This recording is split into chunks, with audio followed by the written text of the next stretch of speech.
This quick video is about how to add biometrics passkeys to your Binance account using iPhone and iPad. Okay, first open the Binance app.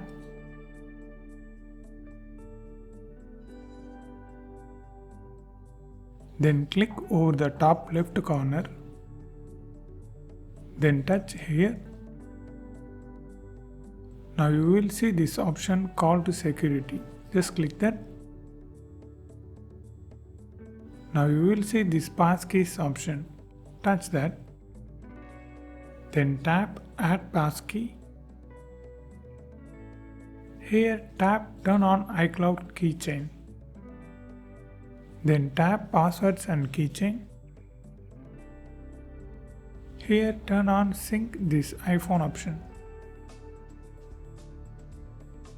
Okay, it's turned on. Now go back to the Binance app. Tap Add Passkey. Now tap Continue and show your face for Face ID. Yeah, it's done. Here you can see passkeys were added. Back, here too you can see the tick mark. This is how you can add passkeys to your Binance app using iPhone and iPad. I hope this video helps. If it really helps, means leave a like and share this video with your friends and neighbors. Thanks for watching.